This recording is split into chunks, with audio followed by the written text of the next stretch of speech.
All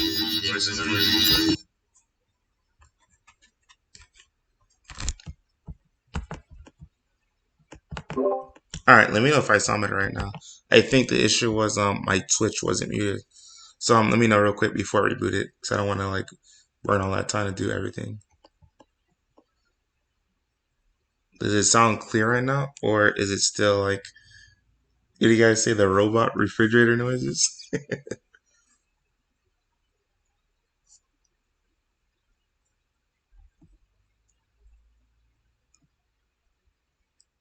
Yeah, because this had to be muted.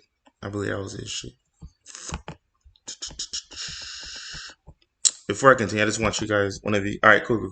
He said sounds great. All right, so where was I? Yeah, sorry about that, guys. Yeah, the beginning. I guess I did not mute Twitch, so it was recording both Twitch and myself, and it was giving you some kind of techno robot refrigerator kind of jazz. But we are back.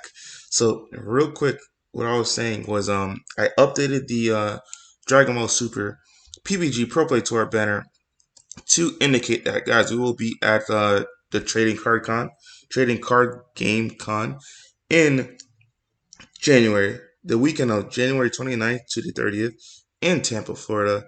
Last night I went to PPG, drove down there for you guys to get some more info on the Pro Play Tour season, since this season of Bandai Dragon Ball has officially came to its conclusion after this Nats. Really fun time at Nats. I'll talk about it real quick. Meant a lot of you guys, man. I appreciate everyone who came up to me and said they enjoyed these team talk sessions. It really meant a lot to me. It was funny because I didn't know a lot of you guys, but then you guys would say your names, like either your Twitch names. Pac-Man, so shout out to you. Finally got to meet you. Andrew, a lot of you guys I met at the event. But then you guys had to give me your Facebook's names, and I put it together because I've been seeing you guys in real life before then. So really huge shout out to you guys and thanks for the support. But going on to this next topic, which is the Pro Play Tour for this season, is going to return. So George's emphasis is that he really wants to focus on the major cons. For instance, last month, I believe 2, 3 weeks ago, when I went to in Dallas, the one I talked with Jiren, that was one of the first cons. The next con he also wants to do is the TCG Card Game Con, which is this January. Once again, January 29th through the 30th in Tampa, Florida. He wants to make it a guaranteed 2K. So stay tuned for details on that. I don't want to put too much out yet because he wants to finalize everything. But stay tuned for that. Another topic we touched on was the also, I know a lot of you guys been waiting for it. I'm sorry for the delay, guys. Was the Worlds event for the last season's Pro Play Tour. We concluded the invitational, the online invitational, and the Pro Play Tour invitational in real life one last year, but we never actually did the Worlds event. So the Worlds event, we don't want to touch December because I know it's an iffy month for people. It's 100% going to be like them, obviously, because there's nothing we can do about that. We're not going to make you guys come together and spend all these money to try to compete face to face. But a timeline we're possibly looking at is, I don't want to give it, but it's not. It's past December, and the same thing with the in real life Pro Play Tour Invitational for this season. We also talked about that. Details will be announced pretty soon. I like where it's going right now. He's doing a lot of shop championships, giving it to a lot of shops that just want them. Now, with those shops, they have the option of picking out what kit they want, whether they want to do the 8-man invitations, 2-man invitations, 8-man, 8-mat invitation. It's literally up to the store, right? It's not in our hands somewhere. He ran that this season. I was just on the back seat because I had a lot going on. But we're gonna bring it around full circle because, like I said, once again, the Bandai events are now concluded until next year. So, Triple A Tour season will begin, starting effective in January. And once again, I don't want to put out all the details. Just know it's gonna be a juicy event. I talked them into keeping it top 16, like guaranteed top 16, along with the guaranteed prizes. Reason being is because I wanted to have a natural welcome back event, welcome back feel to the in real life events, man. In real life Nats was great. I wish I would have played. Trust me, guys, it burned me up because we were testing, boys. We were literally testing with Jiren, and I'll just tell you this: Jiren farms Icarus. It's it's bad. Like they farm Icarus. The only thing you'll struggle to is aggro decks. Like for instance, if you go against Gogeta Zeno game 1, you're facing an uphill battle because naturally they just have the advantage. A lot of other aggro decks as well have the advantage on you game 1. But anything that's not aggro on you, it's gonna be problematic for them, and it's not gonna be cool. So I'll still see if I can maintain the Jiren deck and actually play it for you guys at the next event, because right now I'm really liking Dark Broly. Guys, I was not playing when I made that post. A lot of people thought I was trolling all that Dark Broly and Vegeks post, and then you guys saw it. Like all those Gogeta Zeno players, I was judging. I was walking around. The most decks I seen of the day was not Cell Search. It was Gogeta Zeno. After Gogeta Zeno, I would say probably Sin, just walking around looking at it. But majority of the decks was Gogeta Zeno, and all the Gogeta next decks, besides one, failed at accomplishing top 16 at nationals. And it's not because they're bad players, because of any by any means. There's a lot of great players playing the deck itself. It's just that the deck has a lot of bad matchups that people really did not see coming. And the pros, I guess, with the Jackson Dark Broly was that you farm 100%, arguably the most dominant deck that was going to be represented in Cell Surge and Icarus if it was there. Now, Blue, it can be a tough matchup if you're not familiar with it, but it's 100% doable because Blue does have God Ceiling. And you have to understand when to effectively play the deck, because there's nothing worse than you trying to play Dark Broly and you getting locked out because you have to pay 1 now, and then you're getting locked out and you're just stuck because there's no way for you to get Dark Broly's in the drop area. So huge shout out to Unsung Heroes. There's more Unsung Heroes, but the two unsung heroes off the top of my head for nationals. Number 1 is Ruhit. A lot of people are not talking about this guy. This guy cut a lot of flack for playing Android 21 in Dallas. The event that I went to, I'm telling you, I went there every single time I go to Dallas. Dallas has a lot of great players. Dallas has like the person I used to think of when I go to Dallas is Tony Rodriguez. That guy's an animal. But every single time I go to Dallas, I've been to Dallas 4 times now. I top 3 out of the 4, and every single Dallas, not just Dallas, excuse me, I keep saying Dallas, Texas. Every single Texas trip, Rohit is always in the top cut with some deck that it's not really meta to find. It's just a deck that he wants to go. Yeah, that's what I'm saying. Dallas has a lot. Dallas has Aiden. There's a lot of great players. I keep saying Dallas in Texas. Texas, I love Texas to death because when you have events in Texas, not only will the size be there, but you'll also have to, like the player skill will be there as well. That's why I love Texas. I'm sorry if I keep saying Dallas. It's just what I think of when I think of Texas. I apologize to all you guys. Texas has a lot of great players, but the one consistent player to me, even though there's a bunch of them, I'm not trying to say Dallas, Texas has no players. The one player that sticks out to me is Rohit. This guy lives and breathes in top cut with a deck that he wants to play. Like, for instance, people laughed in Dallas. They say, well, it was fluke. It was a fake format because he played Android 21. I believe he got top 4. But then he did the same exact thing at Nationals. He literally goes undefeated. I believe he lost to Jared. Another funny deck. He lost to Android 16, and so that was his only loss. So he went completely undefeated and lost to the eventual runner-up at Nationals. And then in top 4, he loses to, in my opinion, now he just cemented it, is a DBS GOAT, Jordan Marco. Jordan Marco, bro, you are, oh man, you're a beast, man. Like there's nothing else to say about you. And the second person I want to put his name out there is Isaiah. Isaiah, I know, has not been playing the game for a while. I don't know what's going on, but he did come back from Nationals, and he hit me up right before the event. He's like, Eddie, bro, I need to borrow some Dark Broly cards. And I said, Amen. Someone actually is listening, and they're not thinking I'm like trolling. So I literally was not trolling when I made that post. And then Isaiah only lost 2 games. He barely missed out on his top 16. I was a judge once again. I saw the standings. Top 16, I believe it was from 14th all the way down to like 30 something, or it might have been 39 or 38. I forgot what it was. All had the same points at the X2 bracket. But unfortunately, in this game, it's really dependent on tiebreakers, and that's how your seeding will go. Unfortunately, he did not make it, but he played Dark Broly, and I'll probably reach out to him to see if we can do a deck profile together because he dominated the event, man. He did not lose to any Icarus. I reached out to him. He didn't lose to Gogeta Zeno, and I said that in my post as well. I said Dark Broly's, he is kind of susceptible to Gogeta Zeno game 1 because game 1 is like it's rough, but post game 1 and 2, It's I mean post game one, games two and three, it's gonna be a breeze. Like if you know what you're doing. Like I said, I know he's been taking a hiatus from the game and he came back in nationals. So I want to give a huge shout out to him because his name's not going out there as well because he would have got top 32 if the ties. I know he lost to Gogeta Zeno one, and I'm pretty sure what really killed him was probably his Radix. He lost to Radix. He told me, and I'm pretty sure that Radix deck. I don't know who you are, I'm not trying to say anything about you, but if you did not do well and you beat him early in the round, that should probably sunk him from the top 32 slot because your tiebreakers, or it may have been a Gogeta Zeno player. Radix player might have been phenomenal, but then the Gogeta Zeno player might have just sank him. One of those two opponents sank his entire tiebreakers, and he barely missed it. I believe he finished 35th. I want to say he finished 35th because I was looking at him as we were judging the entire day. I was walking past him and just rooting for him, like, yes, rooting for him and Dehan. Unfortunately, Dehan had some unfortunate matchups, but Isaiah was doing his thing with Dark Broly. And he did really, really well. So I'm going to put those two names out there. There's a bunch more names, but those are the two that stuck off to me at the top of my head. We had all right. Let me catch up on some things. Yeah, Aiden. Trust me, it's more than just Aiden. It's more than just there's a lot of this Brandon.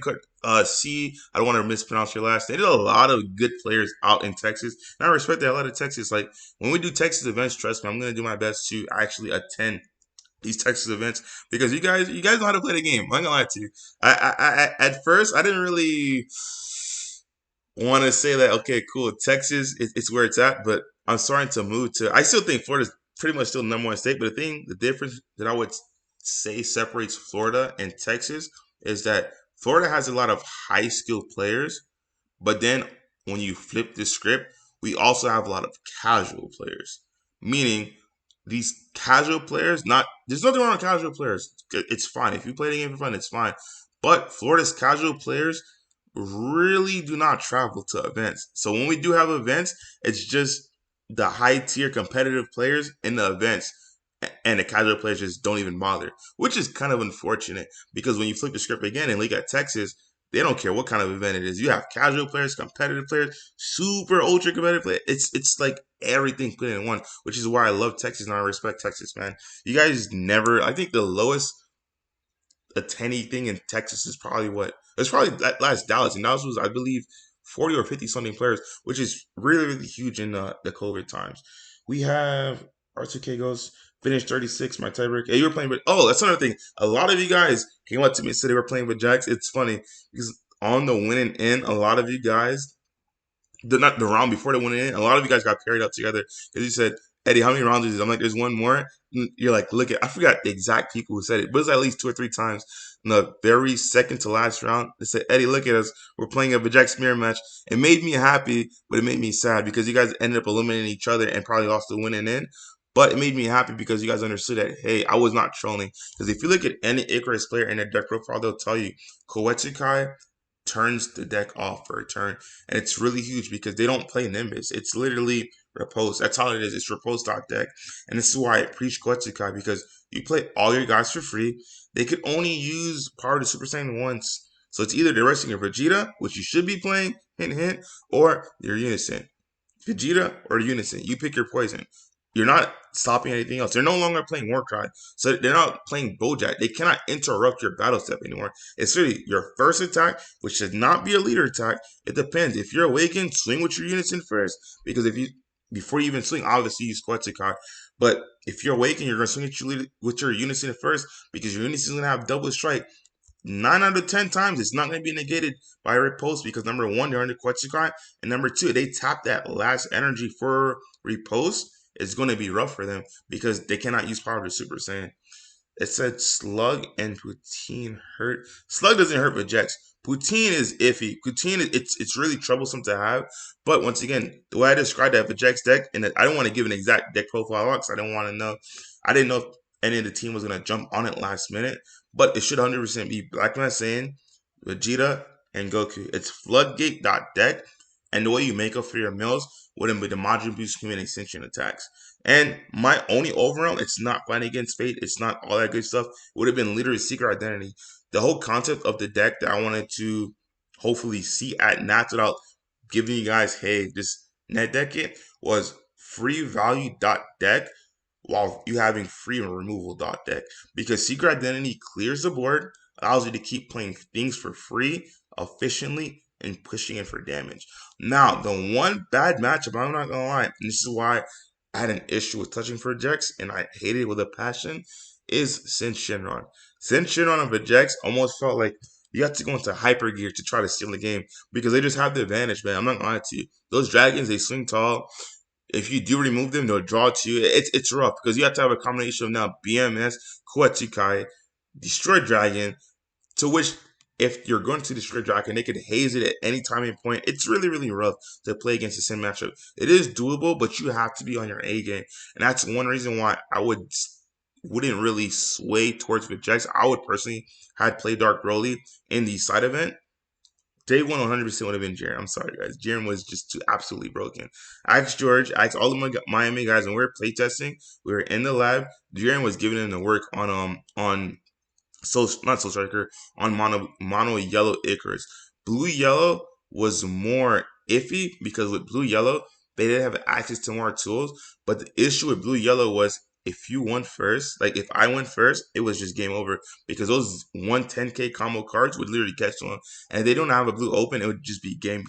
But mono yellow was more consistent. It's more when you're more consistent, you're gonna be more successful because you're gonna be doing the same thing you want to do over and over and over again. It's gonna be less, I guess, like, I don't know how to describe it. There's less errors that can happen when you're just more consistent. Even though your ceiling is lower, you're on a smooth, like, hey, I'm gonna do this, I'm gonna do this, I'm gonna do this, I'm gonna do this. And if my opponent cannot stop that, I'm just gonna win the game. And that's where mono yellow was, in my opinion. But you can ask the guys; they'll tell you. I even played Trey the night before.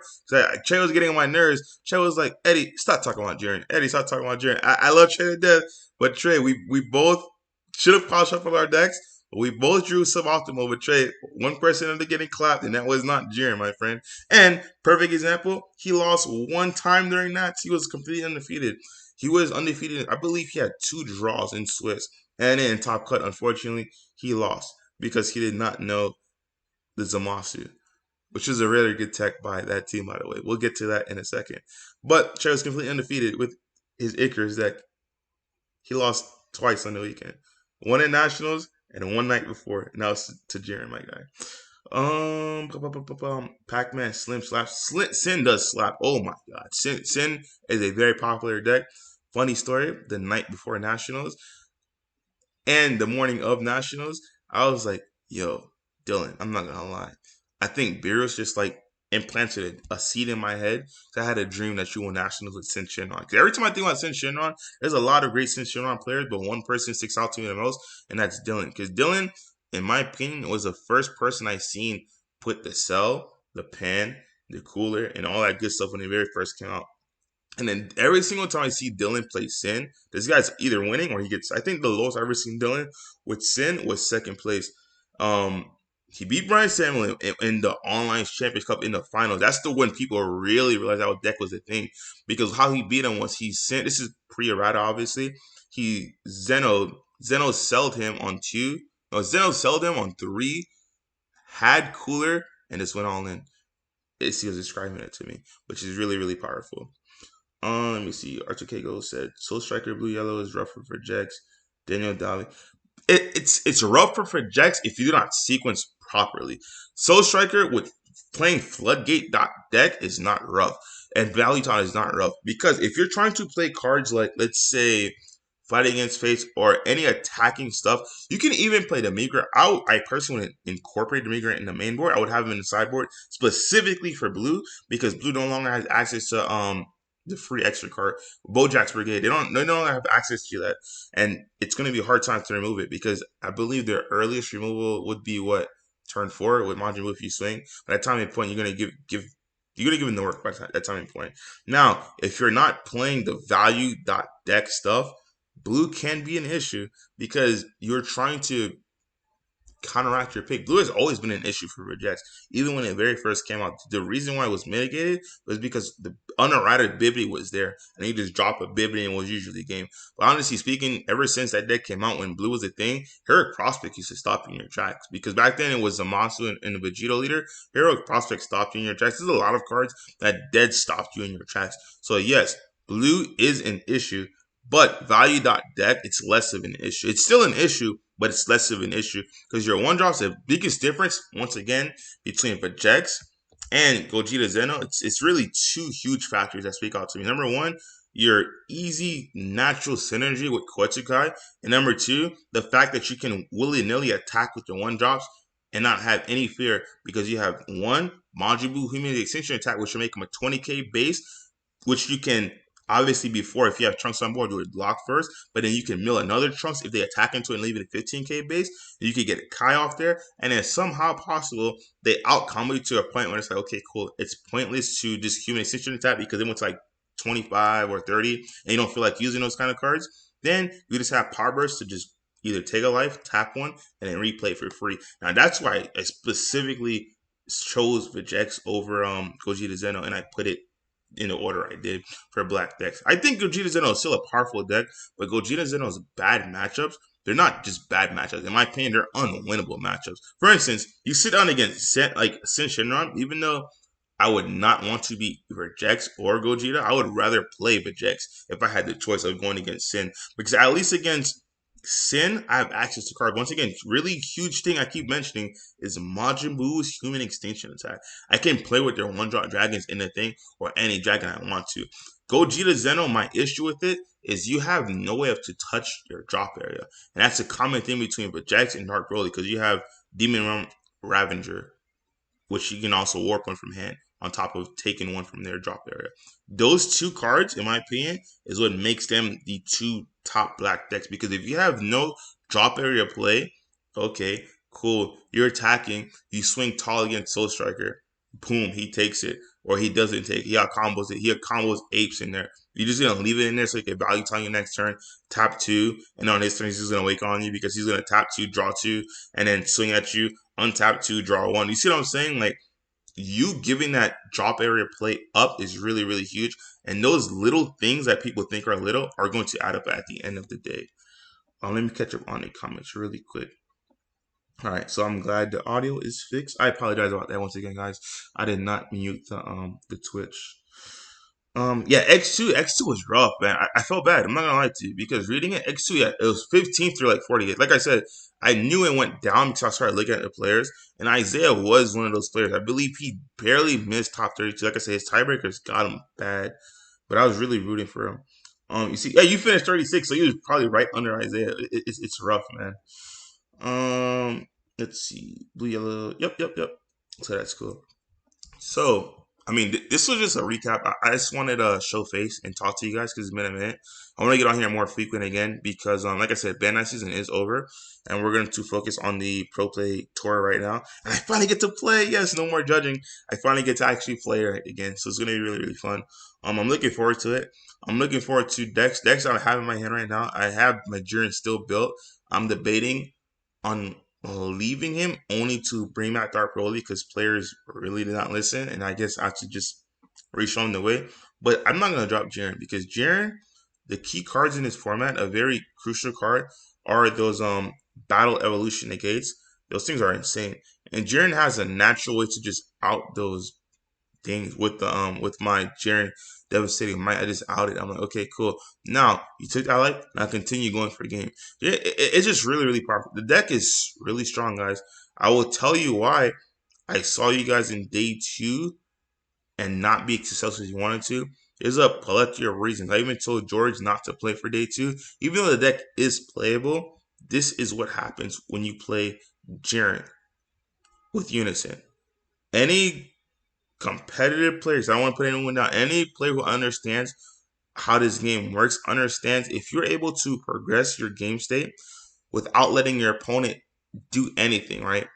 You're going to win the game. Even if you both go into later turns, if you can control the game, for instance, control your opponent awakens, so on and so forth, you're going to win the game. Now, if you play Topo, Unison, and Jiren, guys, you guys are going to 100% get farmed. When I say get farmed, they're only going to dump all their swings into your Unison. Meaning, if you play no Self-Awakeners, which I don't play Self-Awakeners in Jiren, and I don't know what Self-Awakeners you would play in Jiren, but I wouldn't play the Kaba, I would not play Trunks. It's pointless to do anything, to play any of those cards, in my opinion. Now, you might have success with it, but in my opinion, I play tested that deck a lot. for you to take your own life with your leader and then having to upon a battle card that you cannot even search in the deck, it's really rough. I just wouldn't go that route. But now those people who are playing the Topo Unison, use pros and cons, right?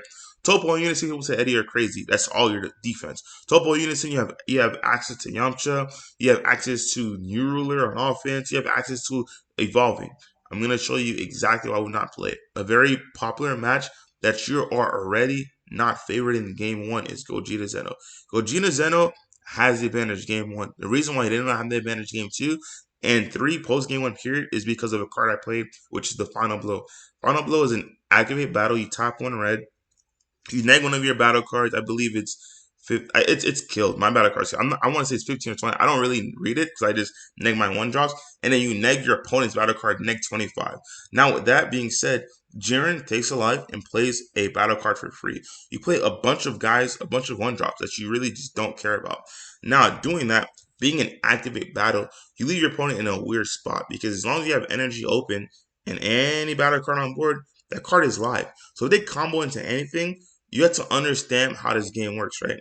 If they're using a Thwarting going in for game, and the Thwarting is infinite, like they comboed 4 super combos, as long as it's not, once again, another key card that I mentioned throughout this video, Majin Buu's Human Extinction Attack, as long as it's not a card that gives them direct boost for extra cards, such as, I believe that's the only card Black has at the moment, is Majin Buu's Human Extinction Attack, unless you're playing Dark Broly, then you would have both Human Extinction Attack if you're playing it, as well as the balls, because those extra card power boosts go instantly.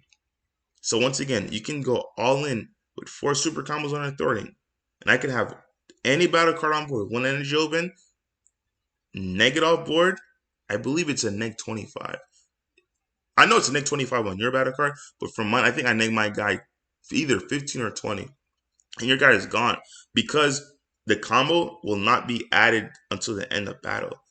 And it's just like that, your Gogeta is gone. You just went for a game with it. It's literally gone.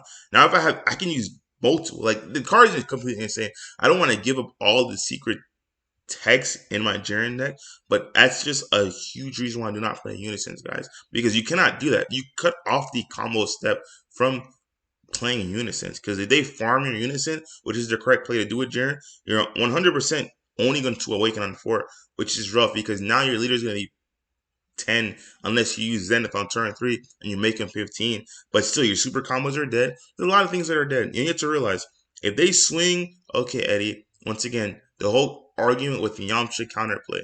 So, if you have Topo Unison on board, they swing with the Thwarting. Do you understand how much card you just gave up to out just one Thwarting? Like, they're going to play again the very next turn. So, in your deck space, you're going to play 3 or 4 Unisons. In my opinion, you're going to play 4 because you have to see them if you are playing Unisons. You're going to play 3 to 4 Yamchas. In my opinion, you're going to play 4 because you have to see Yamchas. Like, literally, turn 0, you have to see Yamchas. And you have to depend on your 1-drop to get your Unison. So, off rip, you gave up at least 6 to 8 slots just playing those cards. Now you're going to have to play the one U ruler, which is another huge reason why I do not care about Unison in Jiren, because one U ruler is not enough to convince me, because that one U ruler that you guys play is not a secret rare. Yes, you do filter a crap ton in that deck. I am not going to lie. When I played that deck, I saw Pan Secret Rare every single game when we were playtesting against the boys in Miami. Every single game I was filtering through it. But guess what, guys? Pan Secret filtering between New Ruler filtering is not the same because Pan, once I'm at 3 energy, I can play it at any time and point. You filtering for a New Ruler, your Unison has to be on board, you have to have a ball target, and they cannot be farming your Unison, which they are going to farm your Unison. And if they were not farming your Unison, they were never going to win that game to begin with. Meaning, if you did not play a Topo Unison, they still weren't going to win that game to begin with, if you see what I'm saying. So that's it with that Jiren thing. I'll probably give a one-on-one talk with Jinx. A lot of players love the deck, but in my opinion, there's a lot of it's more the pros don't outweigh the cons of playing Unison in that deck, in my opinion. And Pac-Man, you are 100% correct. Pan Seeker will 100%. This last set, in my opinion, was so great.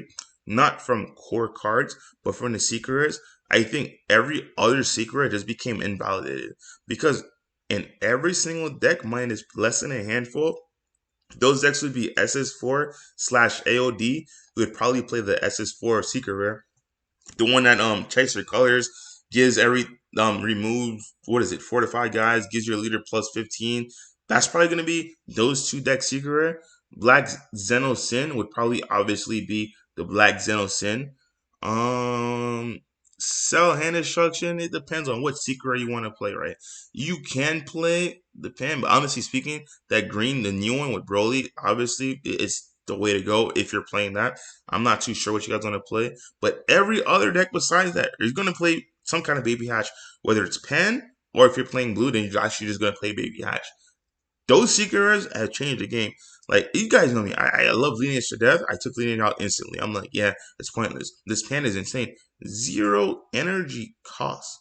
If you're playing black and you really love the black Mass Saiyan leader, you can keep reoccurring pan from your drop and doing what you want to do with your leader ability and sling. Now, it does have that obvious, you can only use that counter attack once per turn. But in decks like that, which you can filter pan, it's infinite 40k zero bodies, zero energy slings just to the face, to the dome. If they sit on the gates and you drop a double strike on it, that's guaranteed damage. Whether it's final flash and the 2 damage goes to 1, is guaranteed damage. It's really, really powerful, guys. Really, really powerful. And it's excellently balanced, in my opinion. Because it's not like broken where it's baby hatch, where it stops you completely. Your opponent can play around it. But with that being said, it's still a powerful deck. A powerful secret. That's a well balanced secret, in my opinion. And that's how a secret should be. Yeah, I don't want to keep you guys too long for now. I just guys want to give you an update because right now we're in a weird season where people want to sell their stuff. Oh, a huge thing I talked to him about. A lot of you guys talked to me and came up to me, kept asking me, Eddie, when is the invitationals in real life? When is the invitation in real life?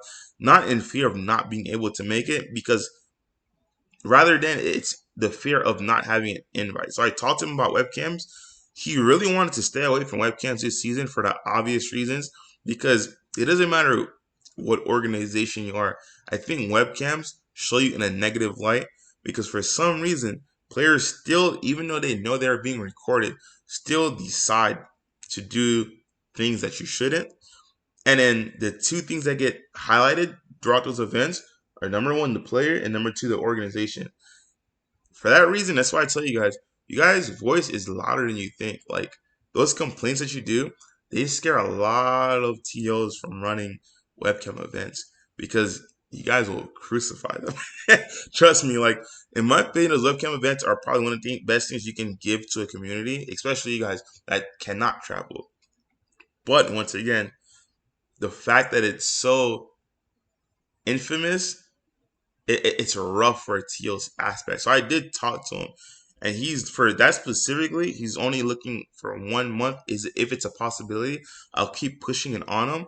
But that 1 month of unlimited webcams will probably be not will probably will be February, because January, the very first event he wants to focus on is giving these stores out. Once again, if you have stores or locals that are actually up and running, please contact. I'm not doing it this season, but you can contact me and I'll pass your info along to George. George is handling all the Pro Play Tour stuff this season. I'll pass it on to him. But January, he's really putting a emphasis and focus on letting the stores run these events for him. And the only thing that he actually wants to run is just cons, which is it's good for the players. It's good for you guys because your local stores will be able to run these events, and then it's right there in your hometown for you guys. But for everyone else, I am pushing for webcams for you guys hard. Even though I may have to do it and like just not get paid for it, it is what it is because I believe webcams give you guys the best opportunity to earn your invites, and obviously the invites will pass down. But it's something I'm looking for you guys to do.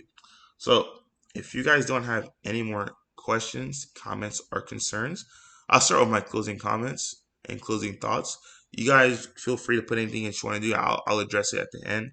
My biggest thing is there was a lot of throughout Dragon Ball. I'm not gonna lie, there's been a lot of rises and falls, heroes and villains. But one thing I will say that I saw, which was different in this nationals, there was a lot of camaraderie, which I have not seen in Dragon Ball since Celebrations, guys. This is really a positive thing because it wasn't about which team was doing what player was doing what. Everyone at Nationals just came together and we're just happy to be together and have fun, man. So that's a really, really positive thing that I want you guys to stay on. I didn't see any crowd talking. Literally, it was just players having fun. Now there were a lot of upset players, and this could be a topic for another day. Um, from the new tournament rules. But realistically speaking, I walked around the entire room multiple times. You guys see me. Like being in the military, it's hard for me to stand still. And I walk really fast. When I walk, I zoom and I see everything. I'm not lying to you guys. I have peripheral vision. There were more players happy with it than not. Because you guys have to realize those players who came prepared, understanding what it will be, did not get shafted by the new rules. Now, those players who did not understand how the new rules would apply and did not practice that were the ones that were upset. I'm gonna repeat that one more time. Those players that understood what it was, they didn't. I'm not gonna say take advantage of it, but they set themselves up in a position by deck picks, deck techs, and just time management. They understood what they needed to do to secure the bag essentially and make it into top cut. Now it's a common theme that I see, but there was not a bunch of guys that just lost because they were gonna lose the game regardless. Time just happened to hit and expedited it. It is what it is, guys. It's really great because you guys saw the tournament ran smooth, even though I believe it was cut around early. It wasn't that it wasn't as bad as last year. Whereas, man, there's all these X whatevers, and I'm getting shafted because it was real tournament results. Because those ties were eliminated. It was literally okay, cool. And in match procedures, if it's game three, let's start going down the list. And it started with life. After life, it was battle area. After battle area, cards in deck. After cards in deck, it was cards in hand. I believe the first I went was 2 cards in hand. I never went to last life, which is something I think they should change because the way it's worded, it says last life. Whoever took last life first wins. I think whoever took last life last loss, but it is what it is. All right, I don't see any more questions, comments, or concerns. Thanks for tuning in. Will we be back again? Today's Wednesday. Happy Thanksgiving, guys. I'm not gonna see you guys tomorrow, but happy Thanksgiving. I'm thankful for you guys. Now this is really, really fun. Happy Thanksgiving. Enjoy it with your families. Enjoy this downtime and just be with family, man. Dragon Ball will be back. December will be Bandai Worlds. He's aiming for a January. I was supposed to say that. He's aiming for a date post December for the Pro Play Tour Worlds, and in February will be just webcams. The TCG Con will be in Tampa, Florida. Be last weekend of January. There is another event coming up in February. I'm not sure if I'm allowed to say, but you guys will see. And there's a bunch. There's a bunch coming on. Mr. Wick, thoughts on Red Jiren? You're gonna have to go back and rewatch the video. But really quick recap on it. Don't play Unison. Once again, do not play Unison. I understand the side event. You were kind of forced to play Unison because you needed fillers. So yes, this is understandable. But if you're going to go to a constructed best of 3 event, regular event, not just Unison Warrior Series only, do not play Unison. Side events, yes, you don't have your TPs. You don't have a bunch of cards, like a bunch of cards you do not have access to. So you fill those slots up because it's an easy for the TP. I mean, for the Unisons, New Ruler as well as New Rulers at 1, as well as Yamcha Counterfeits at 4. It's easy fillers. But for a main event, Red Jiren is busted. The only time you actually should struggle, not struggle, but if you're not familiar with it, is going to be Blue. Blue is tricky. Once again, Red Jiren, your only real struggle in best of 3 would be game 1 against super aggressive decks, i.e. Gogeta Zeno, i.e. if there was rejects. Those super aggressive decks are problematic. But for best of 3, it's not an issue because games 2 and 3 you'll be good. If you still game 1, you're super in the back. You're not gonna lose game 2 or trust. It's not gonna go to game 3. If you beat Gogeta Zeno game 1, it is not going to go to game 3 because of our sideboard text. I don't want to put that out yet because I'm not sure if I'm done with the deck yet. But if you're playing Red Jiren, trust me, I played the deck, I tested, I put countless hours into the deck. Stop playing Topo Unison. Stop playing Unisons, period. People try to play the Piccolo. Do not play Unisons, period, bro. Trust me. Just don't do it. That's the thoughts on that. So thank you guys for tuning in, and we will see you on Friday. Take it easy, guys.